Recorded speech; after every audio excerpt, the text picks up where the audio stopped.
Hi, my name's Arlyne Johnson. I work for Foundations of Success, and in this episode of Stories from the Field, I'm going to share my experience from Lao PDR in Southeast Asia, where I lived and worked for the Wildlife Conservation Society for more than 13 years.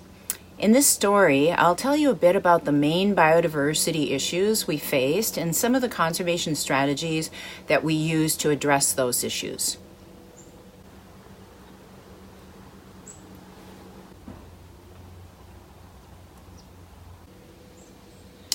WCIS came to Laos in the 1990s at the invitation of the government to build the capacity of their staff to set up and manage the country's newly declared National Protected Area system. So the focus of this story is on our work in one of those areas, Nam Et-Phou Louey National Protected Area in northern Laos.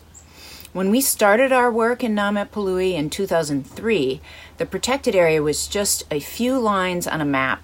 But the area was known at that time to harbor one of the last populations of Indo-Chinese tiger in the region.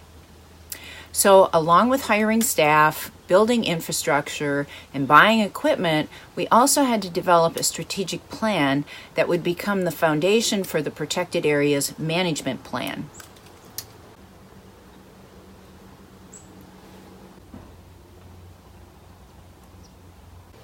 Since 2000, many of the countries bordering Laos have experienced rapid modernization and increased wealth. This has contributed to, unfortunately, a relentless demand for export of Laos' natural resources, which includes wildlife. So along with traditional subsistence use of wildlife by Lao people, wildlife trade to neighboring countries has escalated, and this has really had a devastating impact on Laos' natural landscapes. The animals used in traditional Chinese medicine are especially under threat. Among these are large carnivores, such as tigers, as well as hundreds of other species of animals and plants. So even though Laos has designated almost 20 protected areas with good representation of all the ecosystems found in the country, most of these areas have been stripped of wildlife and represent a classic empty forest. This, layered on top of a limited education system, poor roads, and telecommunication to the field site, there were plenty of challenges to establishing a functioning protected area.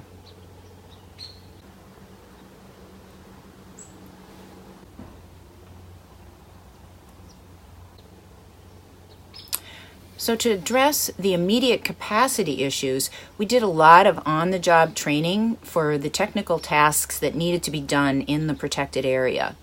Over the long term, we supported several staff to go on for advanced professional degrees. We worked closely with the government and local communities to demarcate the protected area boundary and to formalize zones and regulations for hunting, which included sustainable use of non-threatened wildlife for subsistence by villages adjacent to the protected area. The strategic plan included three main strategies. The first was an extensive outreach strategy to raise government and community awareness and support for hunting regulations and the concept of sustainable use. The second was an enforcement strategy that was intended to operationalize patrol teams and other law enforcement personnel to effectively apprehend and prosecute incidences of illegal hunting and trade. The third was an innovative wildlife-based ecotourism strategy, and this was intended to incentivize compliance with the hunting regulations. With many ethnic groups still living a very traditional lifestyle in Laos, most tourism operations in the country were focused on engaging with local cultures to address poverty alleviation. But unfortunately, there was no evidence that this type of tourism was sufficient to incentivize sustainable use of natural resources.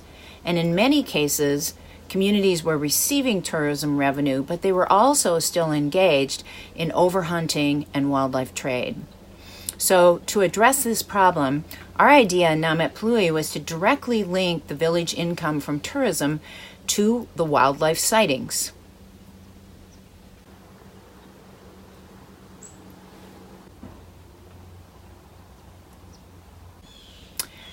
this was a really innovative approach for both wildlife conservation and poverty alleviation in Laos.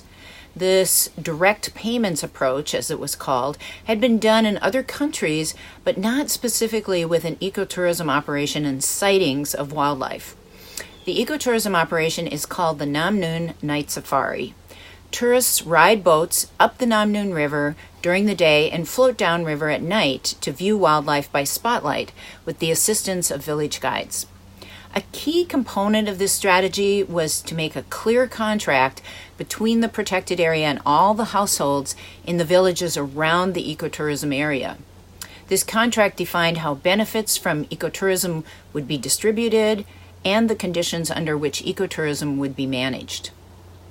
These benefits include a shared development fund for each village that establishes an explicit positive relationship between increases in the fund and numbers of wildlife seen by tourists, and a negative relationship between the fund and the number of violations of NPA regulations committed by villagers.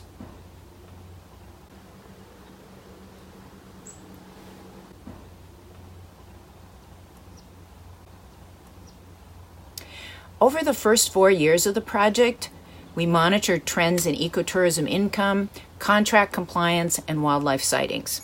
The initial results were really promising. As more and more tourists went on the trip, we observed a fourfold increase in earnings of villagers working in the enterprise and a fivefold increase in each village development fund. Our independent monitoring of hunting signs by the law enforcement patrols indicated that hunting in the part of the protected area with the ecotourism operation had not increased over that period, in contrast to a threefold increase in hunting in other sectors of the protected area where we were implementing only the outreach and enforcement strategies. The most exciting part was that the wildlife sightings had increased by 63% over that 4-year period. While this was probably due to habituation and not an actual increase in populations in this short period of time, but having reliable sightings of sambar deer and other large wildlife in the forests of Laos near a village was unheard of prior to this. This ecotourism strategy is still being implemented today, and it's now been expanded to other parts of the protected area.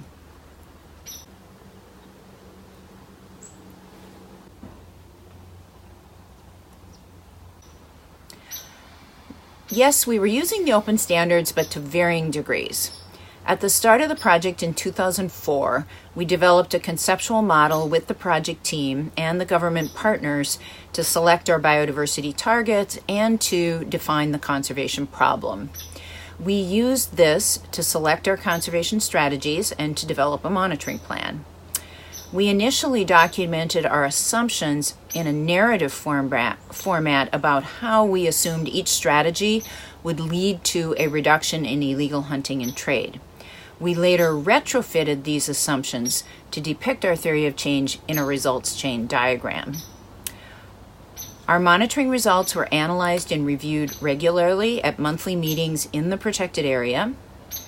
Also, our operational and financial data was analyzed annually to assess the relative cost of implementing the strategies and the monitoring plan. And we used these results to adapt our strategies and to try to improve project effectiveness over time.